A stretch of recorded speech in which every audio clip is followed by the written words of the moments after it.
Hello, everybody. We're talking about utilitarianism today. Utilitarianism is a theory that we started talking about in the essay Supreme Moral Principle.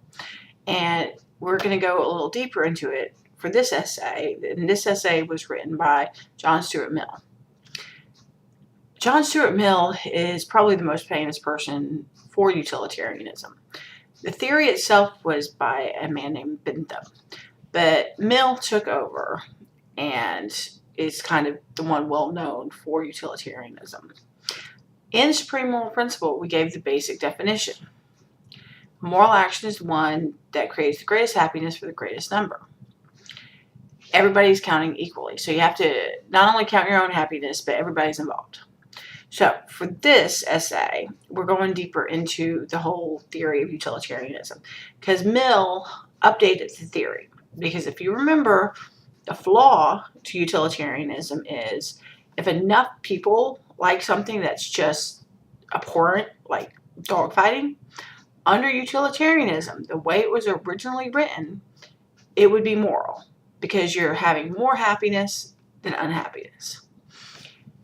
But Mill came and he changed the theory. So now the moral action is one that creates the greatest happiness for the greatest number. Everyone's counting equally, but now you're taking into account the quality of the happiness. So if you're imagining a scale, you're going to weight your happy votes according to the quality of the happiness or the quality of the unhappiness. So let's think about it. So if a high quality happiness for Mill is the ones that are intellectual, creative, it would be like writing a book. It would be being an inventor. It would be a scientist. It would be something, whatever is your intellectual creative thing. Maybe you're a great singer. Maybe you're a great poet. Maybe you're a great scientist. When you're doing your work and you have those moments, and we all have them, whatever your personal thing is, imagine those moments when you're just doing the best you can. You're working at the best of your ability. And you're doing something that you really love, and time just seems to disappear, and 2 hours goes by, and you don't even realize it. That would be a high quality happiness for Mill. You're using your intellectual and creative faculties, and just you're working at the best of your ability, and it's enjoyable. Now, the lower quality happiness would be what he calls mere bodily pleasures. Things that are short-lived. Riding a roller coaster. Riding a roller coaster is fun. But if you're going to compare riding a roller coaster to the enjoyment you get from riding, say, I'm using riding as an example because that would be what I would pick. But for those of you listening, pick whatever thing is your thing, whether it's singing or poetry or I don't know, athletics. I don't know much about athletics, but if that's your thing, those moments when you're just at the peak. It would also, for Mill, athletics, you would need something that has intellectual content. So I'm imagining, I don't know, playing soccer, you have the intellectual content of figuring out where you go, kind of like a moving chess game. So mere bodily pleasures are the low end. So if you're riding a roller coaster or a nice bath or whatever it is, it's just something transit, something short-lived, that's fun. But it's not of the quality as the high quality happiness. Now, you can imagine people are going to criticize him because who is he to decide what's happiness for everybody? Well, let's stop and first define happiness. And happiness for Mill is pleasure without pain. All right. So we have a general description here. And once he explains his quality of happiness, then you could come back and you could argue with him and say, but who are you to decide what's high quality happiness and low quality happiness?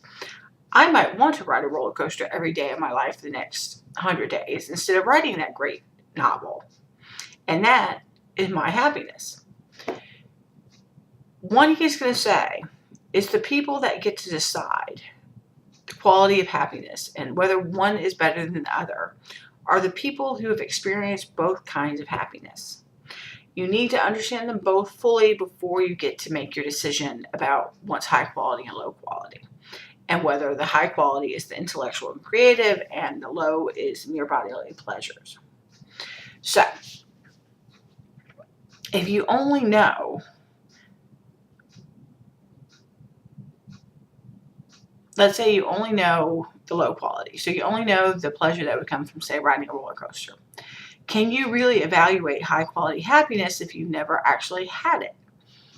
That's his thinking here. You have to have a good experiences with both kinds before you can be judged as credible in deciding which is which and which is the better one. He has a very famous quote in this particular essay, and it goes something along the lines of list. It's better to be a dissatisfied Socrates than a satisfied fool. Now, this is a famous quote because it's talking about the quality of happiness. And Socrates, if you don't know him, very famous, very smart philosopher, ancient Greek times. And the idea here is Socrates is not necessarily happy every day. If you're going to compare Socrates to, and in the essay he calls it a fool, so let's say a happy fool. You wouldn't use that term now, but you get the idea. Someone that only does the low-end pleasures and is not interested in high quality. So Socrates is famous for saying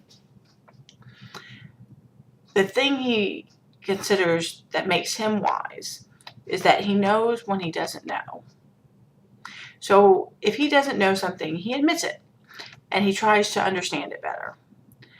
And he thinks that is the first thing that any wise person or any philosopher should do. Recognize what you do not know. So his goal was to figure things out, to figure out all the great philosophical questions. So you can see how he might be a little dissatisfied because we don't have all those answers, and it's a process to try to figure it out.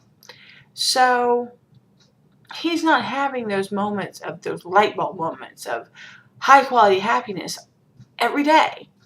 It's a once in a while thing where you get those moments where a light bulb goes off and you're like, I understand. It's a moments of epiphany. And that's a great feeling, and that's high quality. But you don't get it as often. So, which is better, to be a dissatisfied Socrates that has momentary, really high quality happiness, but on a daily basis, you don't get it every day. So, it's not that he can't have low quality happiness, but he knows when he has the low quality happiness that it is low quality and not the high quality. So he's striving for the high quality. And you can see on a daily basis, he might feel more dissatisfied than the person that only knows the low quality happiness and is fine with it. Why do I need to go try to figure out the answers to the universe? I enjoy riding a roller coaster. So, which is better? To be dissatisfied Socrates or a satisfied fool? Well, obviously, Mill is going to say dissatisfied Socrates. Because it's not that Socrates is always unhappy, but when he gets happiness, it's a really high quality happiness. And that doesn't mean he doesn't still get low quality happiness. He just recognizes it as low quality. Whereas the satisfied fool, they're happy. They're getting more abundant low quality happiness. They're not comparing it to high quality because they don't experience high quality. So you could say that the satisfied fool is on a daily basis happier than Socrates. But which would you rather be? That's the question. And I wish this was in the seated classroom right now because I'd love to ask the people, which would you rather be? For Mill, it's an obvious answer. You'd rather be dissatisfied Socrates. Okay, which is where the quote comes from. Would you rather be dissatisfied Socrates or a satisfied fool? For Mill, it's obviously dissatisfied Socrates because you get the high quality happiness. And if you think back to the criticism of utilitarianism, which is sometimes you would do something really bad if enough people enjoyed it. This idea of taking into account the quality and of the happiness changes the outcome and fixes the flaw. Why? So if you have, and you're trying to decide based on utilitarianism, whether there's, say, throw someone into the lion's den in the Colosseum and let him be eaten by a lion, and 10,000 people enjoy it. Okay, they're the people in the stadium. Under the original definition of utilitarianism, that would be moral, because you get 10,000 units of happiness and one unit of unhappiness. So the moral action would be to throw the person into the lion. Of course, this is criticized, and now you have to take into account, under Mill, who's updated his theory to include quality of happiness, you're going to decide, okay, should I throw the person into the lion? Well, you got 10,000 people enjoying this act. That's a low quality happiness. So we're going to weight that really lightly, like a little piece of fluff from a feather without the stem. So you got 2,000 units of happiness that are very low quality. So little tiny pieces of fluff. And then you got the quality of the unhappiness. Can you really imagine a higher quality unhappiness than being eaten by a lion alive? So that's going to be weighted really heavily. So we're going to weight that as like solid gold brick or a ton of bricks. So now, is it moral to throw someone to the lion? No. So this would be how he fixes his theory. You're now going to take into account not only happiness, not only the quantity of happiness, but also the quality of happiness. All right, so then that is his updated theory. And it also explains the most famous quote that we're talking about. The other thing that he says, and I should have put this at the beginning of the lecture, was why is his focus on happiness? Why is happiness going to be the determining factor in pretty much everything? And he argues that the reason happiness is just because we all want happiness. It's like part of being a human. It's the one thing that we desire as an end in itself.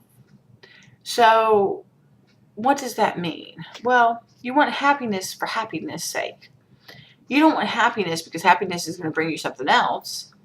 You want happiness because it's happiness. And that's why it plays the central role in John Stuart Mill's utilitarianism. I hope this helps you understand the essay, and I hope everybody has a great rest of your day. Bye.